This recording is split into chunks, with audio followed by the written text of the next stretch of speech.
U കെയിൽ വന്നതിന് ശേഷമുള്ള ഞങ്ങളുടെ ആദ്യത്തെ സ്റ്റേക്കേഷനാണിത്. ഇന്ന് നമ്മൾ കവർ ചെയ്യാൻ പോകുന്ന ഒന്നാമത്തെ ഡെസ്റ്റിനേഷൻ ബാത്താണ്. യു കെയിലെ തന്നെ ഏൻഷ്യൻ ഹെറിറ്റേജ് സിറ്റി എന്നറിയപ്പെടുന്ന നഗരമാണ് ബാത്ത്. അത് നമുക്കിവിടെ വരുമ്പോൾ തന്നെ പെട്ടെന്ന് മനസ്സിലാവും.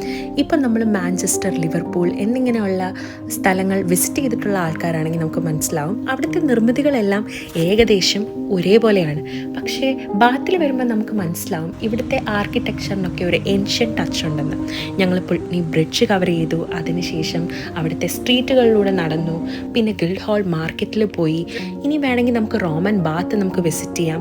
അങ്ങനെ ഒരുപാട് കണ്ണിന് ഭയങ്കര കുളിർമയുള്ള കാഴ്ചകൾ നിറഞ്ഞ ഒരു സിറ്റിയാണ് ബാത്ത് എന്ന് പറയുന്നത്. എനിക്ക് പ്രത്യേകം പറയാനുള്ളത്, നേരത്തെ പറഞ്ഞതുപോലെ തന്നെ ഈ സിറ്റി എന്ന് പറയുന്നത് ഒരു കവിത പോലെയാണ്. ഓരോ സ്ഥലത്ത് ചെല്ലുമ്പോഴും നമുക്കത് മനസ്സിലാവും. ആൻഡ് ഞങ്ങളുടെ നെക്സ്റ്റ് ഡെസ്റ്റിനേഷൻ എന്താണെന്ന് അറിയാൻ stay tune for the next video.